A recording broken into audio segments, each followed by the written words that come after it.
Selamat malam sobat kawan horor, pecinta cerita horor.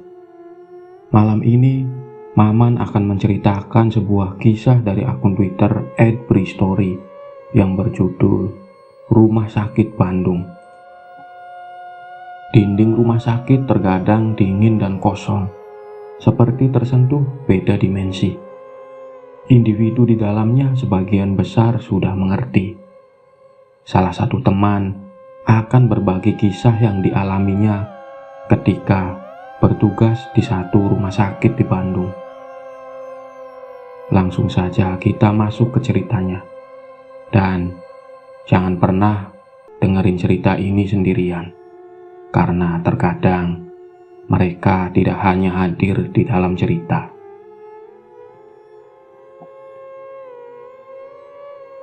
Suara tangis keluarga memecah kesunyian panjang.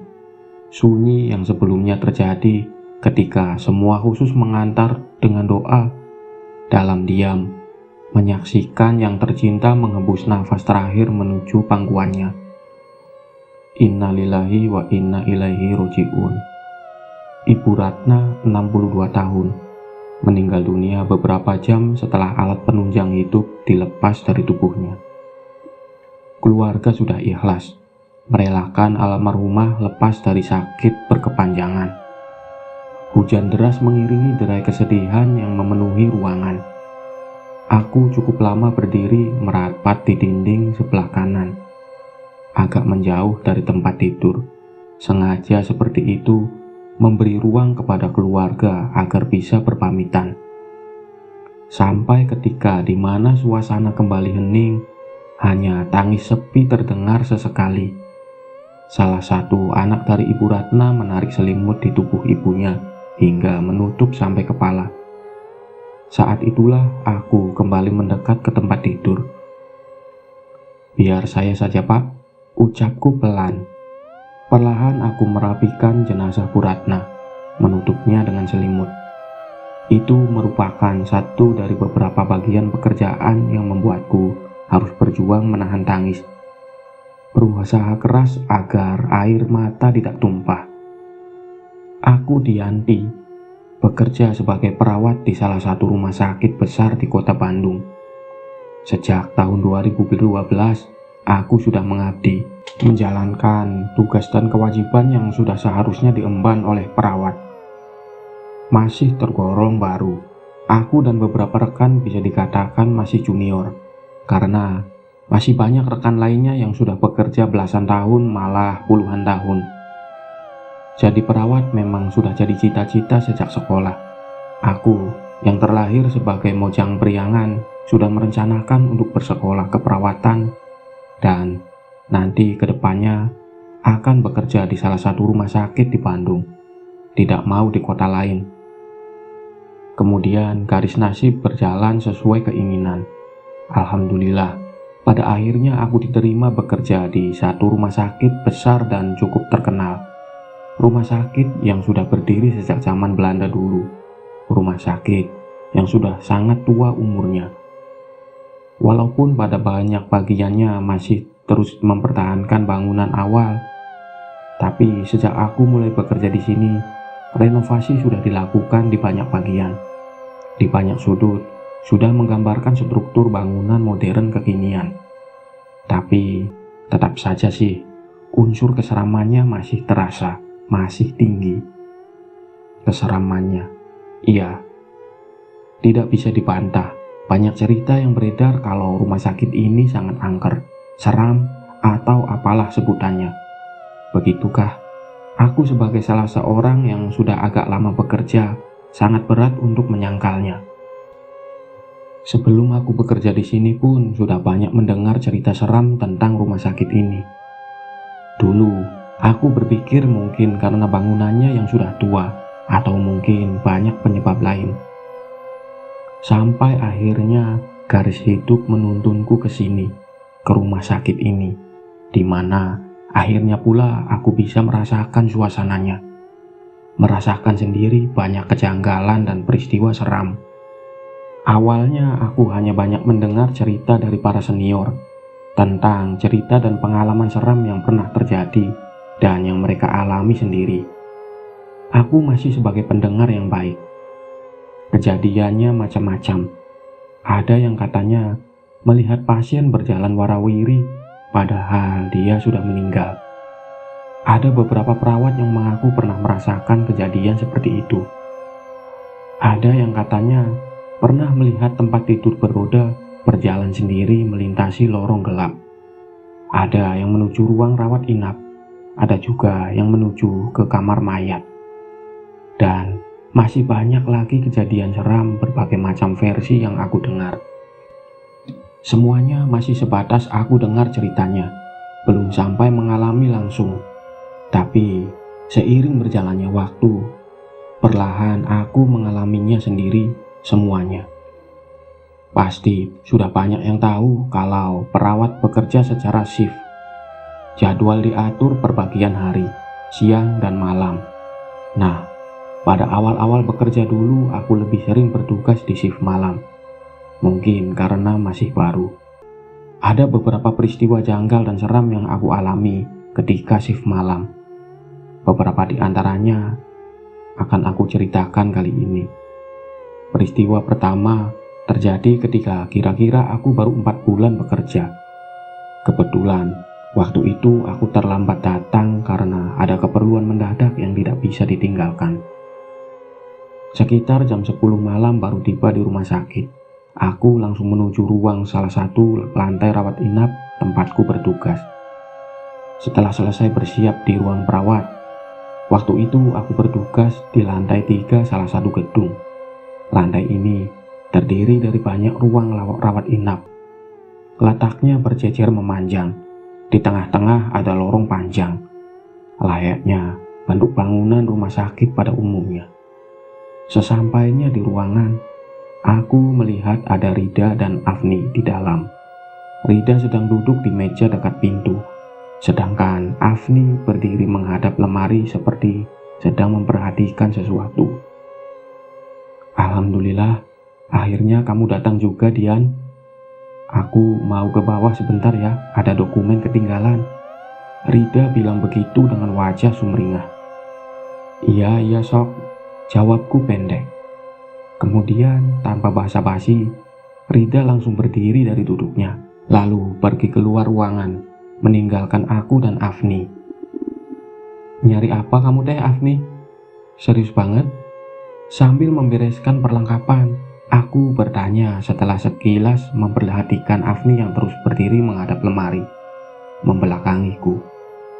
Tapi Afni bergeming, tetap diam, tidak bergerak.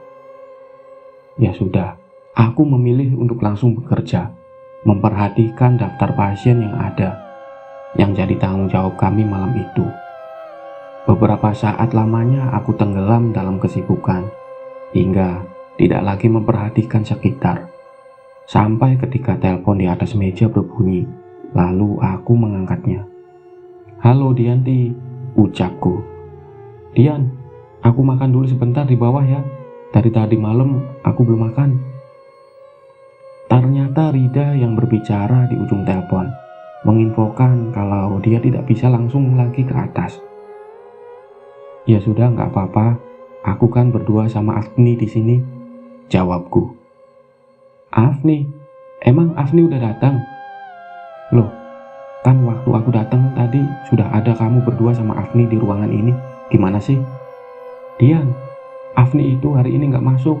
Dia izin karena ibunya sakit. Dan waktu kamu datang tadi, aku sendirian di dalam ruangan. Nggak ada siapa-siapa. Jangan nakutin deh. Rida bilang begitu. Lalu, siapa yang sedang berada dalam satu ruangan bersamaku ini kalau bukan Afni?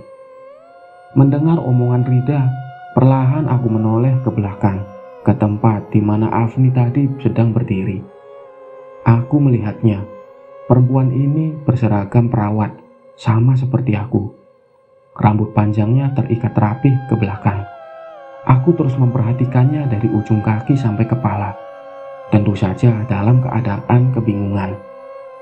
Di ujung telepon, Rida masih terus memanggil namaku. Tapi, aku lebih memilih untuk terus memperhatikan perempuan yang sejak tadi aku kira Afni ini. Dia Masih berdiri, dia menghadap lemari, terus membelakangiku. Beberapa detik sudah berlalu ketika akhirnya perempuan ini mulai bergerak. Dia membalikkan tubuhnya. Seperti terhipnotis, aku diam terus memperhatikan. Benar, ternyata perawat ini bukan Afni. Entah siapa, aku tidak mengenalinya. Parasnya cantik, walaupun terlihat pucat pasi. Beberapa detik lamanya sempat kami bertemu muka. Tatapannya kosong, sampai akhirnya dia berjalan menuju pintu keluar.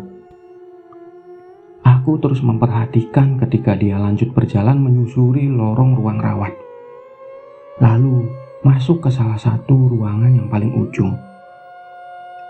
"Rida, kamu buruan kesini deh, aku takut." Iya, aku datang ke atas sekarang." Begitu jawab Rida. Itu satu dari beberapa kejadian seram yang aku alami sendiri. Malah termasuk kejadian yang pertama. Hari-hari berikutnya, aku jalani dengan normal, mencoba untuk bekerja mengabdi dengan hati gembira. Walaupun beberapa kali harus menghadapi dan merasakan situasi yang sangat susah diterima logika.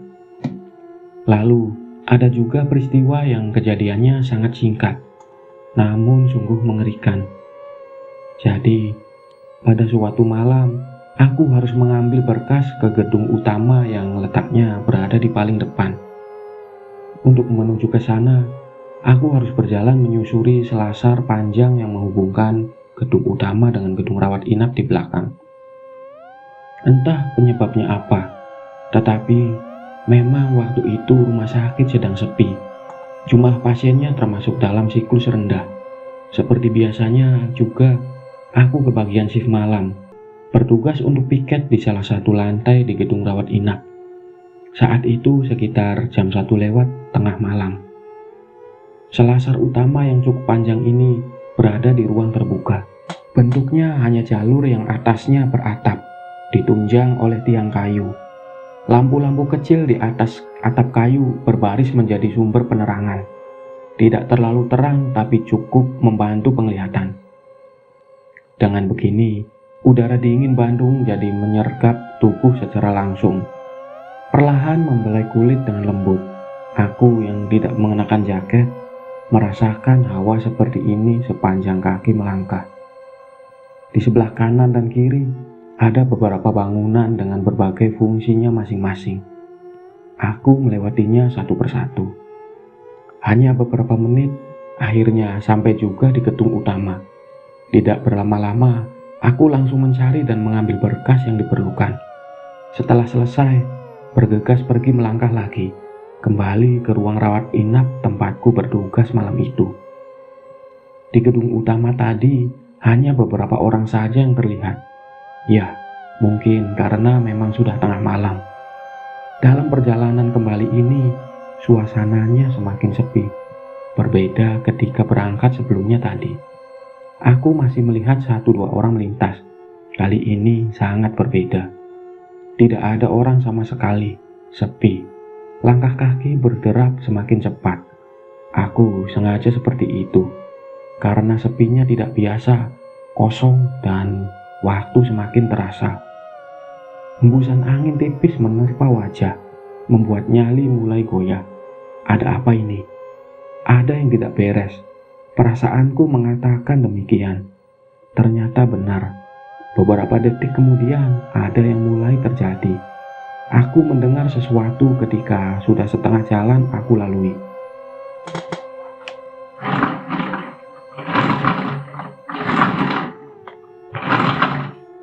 Ada suara di belakangku. Kira-kira bunyinya seperti itu. Suara yang sepertinya aku sangat mengenali. Sudah biasa mendengarnya.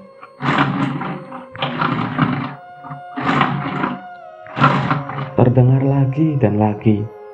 Menghentikan langkah, aku menoleh ke belakang, mencari sumber suara. Benar, bunyi yang dimaksud persis seperti apa yang sudah aku tebak sebelumnya. Suara itu berasal dari putaran 4 roda kecil yang sedang menggelinding di atas lantai selasar yang juga sedang aku lalui. 4 roda kecil ini menunjang tempat tidur di atasnya. Tempat tidur yang banyak kita lihat di rumah sakit. Tempat tidur beroda yang sering digunakan untuk mempermudah perpindahan pasien. Aku terdiam, memperhatikan tempat tidur yang sedang bergerak dari kejauhan. Perlahan tapi pasti, terus mendekat menuju tempat aku yang sedang berdiri. Semakin lama, suara semakin jelas terdengar. Tentu saja tempat tidur jadi semakin dekat dan semakin mendekat lagi. Oh iya, dari awal aku menoleh ke belakang tadi. Sejak detik pertama ketika melihat tempat tidur ini, langkahku langsung terpaku tidak bisa bergerak. Jantung seperti berhenti berdetak. Nafas tertahan. Aku terkesima, diam dalam ketakutan. Karena tempat tidur yang sedang aku perhatikan ini ternyata bergerak dengan sendirinya. Tidak ada orang yang menarik atau mendorongnya. Tempat tidur itu bergerak dengan sendirinya menyusuri selasar. Seram, aku terhenyak merinding ketakutan. Ketika melihatnya sudah semakin dekat dan semakin dekat, akhirnya tidak sanggup lagi. Lutut lemas, tidak mampu menahan berat tubuh. Lalu aku jatuh tertutup. Menangis ketakutan tapi terus memperhatikan. Sementara itu, tempat tidur terus bergerak maju. Rodanya menggelinding dalam hening. Sampai akhirnya, tempat tidur yang ternyata kosong ini sudah benar-benar ada melintas di hadapan, sambil terus bergerak perlahan. Aku menangis ketakutan dan terus memperhatikan. Setelahnya, tempat tidur menjauh dengan kecepatan konstan. Beberapa belas detik kemudian, di ujung selasar aku melihatnya belok ke kanan, lalu menghilang dari pandangan. Selesai, tapi aku masih terhenyak kaget. Tetap duduk di lantai, menangis pelan. Suster Dianti, kenapa duduk di situ? Tidak lama, aku mendengar suara dari belakang.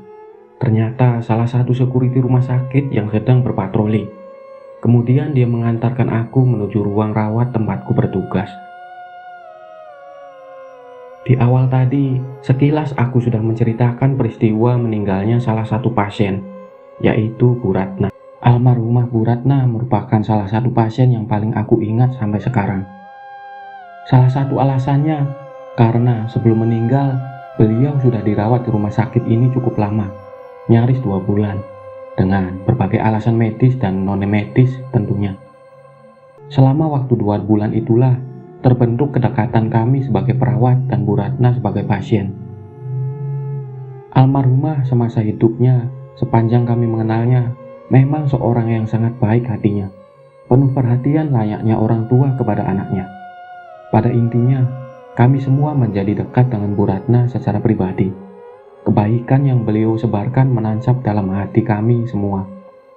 Tentu saja, karena itulah kami jadi ikut sedih dan merasakan duka mendalam ketika Bu Ratna harus mengembuskan nafas terakhir di ujung tahun 2016 lalu. Ada satu kalimat khas yang seringkali almarhumah katakan kalau kami sudah selesai merawatnya. Dia selalu bilang begini, "Cantik, terima kasih ya, kamu baik sekali." Dengan nada yang khas dan senyum merekah di wajah. Aku masih sangat ingat intonasi beliau ketika mengucap kalimat itu sampai sekarang. Oh iya, semasa hidupnya, selama dalam perawatan di rumah sakit ini, Bu Ratna hanya menempati satu ruangan yang sama. Tidak pernah pindah ke ruangan lain kecuali ketika harus masuk ruang ICU. Beliau selalu menempati ruang rawat kelas 1 di salah satu lantai gedung rawat inap, sampai ajal menjemputnya. Jadi, ruangan itu seperti sudah identik dengan beliau. Singkat cerita, waktu terus berputar berjalan sepeninggalnya Bu Ratna. Kami semua terus melanjutkan hidup meninggalkan semua kesedihan yang dirasakan. Lanjut bekerja dengan penuh dedikasi. Tapi, ternyata ada cerita beredar yang sungguh sangat membuat aku penasaran. Aku mendengar selentingan. Katanya, ada beberapa pekerja rumah sakit yang pernah melihat sosok mirip Bu Ratna bergentayangan di sekitar ruangan yang pernah dia tempati dulu. Waktu itu, aku belum bisa memastikan kebenarannya, karena belum pernah merasakan dan melihatnya sendiri. Tapi, kabar itu sungguh santer terdengar, apalagi ketika baru-baru saja Bu Ratna meninggal. Yang masih sangat aku ingat, ketika ada kejadian janggal yang aku dan Afni alami ketika Bu Ratna baru beberapa hari meninggal. Kami berdua sedang bertugas di lantai rawat inap di mana ruangan bekas Bu Ratna berada. Waktu itu jam 10 malam. Sudah di luar jam besuk pasien. Seharusnya hanya keluarga dekat saja yang boleh menunggu di dalam ruangan. Tapi saat itu ada yang aneh. Aku dan Afni melihat ada seorang ibu yang keluar dari salah satu ruangan rawat inap. Benar, itu keluar dari ruangan yang dulunya ditempati oleh almarhumah Ibu Ratna. Tentu saja, aku dan Afni kaget karena sangat yakin kalau saat itu ruangan Bu Ratna dalam keadaan kosong, belum ada pasien yang mengisinya lagi. Lalu, kenapa tiba-tiba ada orang yang keluar dari ruangan itu? Habis ngapain dia? Yang lebih membingungkan lagi, aku dan Afni sama sekali tidak melihatnya ketika ibu ini datang dan masuk ke ruangan. Tiba-tiba sudah keluar saja. Karena banyak keanehan itulah, akhirnya kami menegur dengan ramah si ibu ini ketika dia tengah melintas persis di depan meja kami. "Maaf Bu, ibu dari mana? Apakah ibu keluarga dari pasien di sini?" tanyaku. "Oh iya, saya tadi baru menjenguk Ibu Ratna di ruangannya. Saya teman lamanya." "Terima kasih ya Sus," jawab si ibu dengan senyum. Lalu dia seperti hendak melanjutkan langkahnya. Maaf Bu, tapi tadi ibu ketemu dengan Bu Ratnanya?" tanyaku lagi, semakin penasaran. "Iya ketemu dong, ngapain saya lama-lama di dalam kalau nggak ketemu? Beliau sudah sehat ya? Tadi dia bilang tinggal nunggu pulang aja." Lagi-lagi perempuan ini tersenyum menjelaskan. Aku dan Afni hanya diam mendengarnya. Kami tidak berani bilang kalau sebenarnya Bu Ratna sudah meninggal beberapa hari sebelumnya. Pada suatu malam, kira-kira 1 bulan setelah meninggalnya Bu Ratna, aku mengalami kejadian seram yang sepertinya tidak akan mudah aku lupakan. Waktu itu sekitar jam 12.30 malam. Aku baru saja kembali dari ICU karena rekan-rekan di sana sedang butuh tenaga tambahan. Cukup lama aku di ICU, sekitar 2 jam lamanya. Ketika sudah duduk di dalam ruangan perawat di salah satu lantai rawat inap, Rida yang sejak tadi bertugas sendirian pamit untuk ke bawah sebentar. "Ian, aku ke bawah dulu ya. Dokter Irawan butuh bantuan katanya." "Oh, oke. Aku gantian yang jaga kan?" jawabku. Ya sudah, setelahnya Rida pergi meninggalkan aku berjaga sendirian. Malam itu sangat sepi. Aku ingat kalau hanya beberapa ruangan saja yang terisi, termasuk ruangan yang dulunya jadi tempat almarhum Bu Ratna. Juga ada yang mengisi. Iya, malam itu aku bertugas di salah satu lantai di mana ruangan Bu Ratna berada. Ya, itu tadi. Aku jadi sedikit lega karena ruangan Bu Ratna sedang ada yang mengisi. Mengingat banyak kejadian seram yang terjadi di lantai ini sepeninggalnya almarhumah. Setelahnya, aku tenggelam dalam kesibukan memeriksa data pasien, memperhatikan dengan teliti semua update-nya supaya tidak ada yang terlewat. Tapi, beberapa saat kemudian, konsentrasiku pecah ketika ada panggilan dari pasien yang ada di ruangan nomor 4. Ruangan nomor 4 inilah yang seharusnya jadi ruangan Ibu Ratna. Awalnya sempat kaget, terkejut, tapi seketika menjadi tenang ketika sadar kalau ruangan itu sedang ada pasien yang mengisinya. Aku langsung bangkit dari duduk lalu berjalan menuju ruang nomor 4 itu. Tidak jauh, hanya belasan meter jarak ruangan ini dengan ruangan perawat. Jadi cukup beberapa belas detik saja aku sudah sampai di depan pintu. Dari jendelanya terlihat kalau lampu besar dalam ruangan dalam keadaan mati, nyaris gelap total. Kemudian aku membuka pintunya lalu masuk. Di dalam, aku melihat kalau lampu kecil di atas tempat tidur dalam keadaan menyala. Makanya jadi tidak terlalu gelap. Pasien yang ada di situ seorang perempuan. Namun, ketika aku sudah berada di dalam memperhatikannya, dia sedang berposisi tidur menyamping membelakangi. "Oh, ibu ini tertidur rupanya," ucapku dalam hati. Aku lalu mendekat ke tempat tidur, kemudian memegang lengan pasien, mencoba mengetahui suhu tubuhnya. Dingin, tangannya dingin, sangat dingin malah. Aku lalu memperhatikan sekitar ruangan. Ternyata ada yang aneh.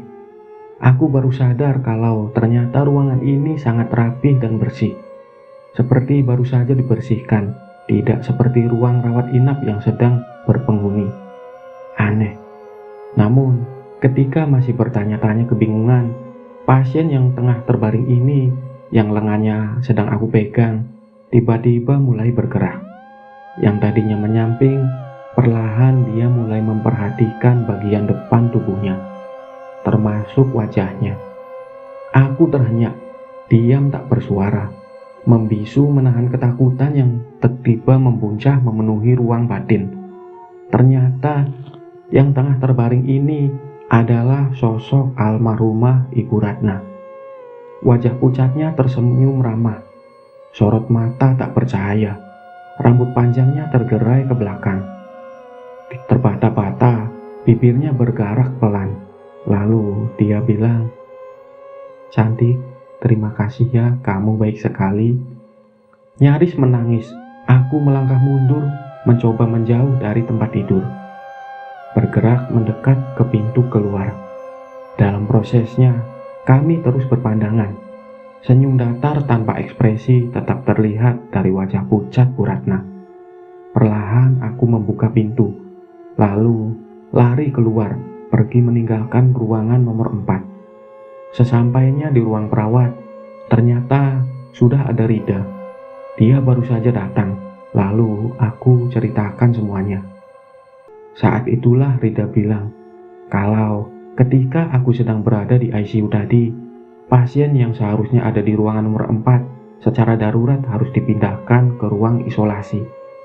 Setelah itu, ruangan nomor 4 dalam keadaan kosong.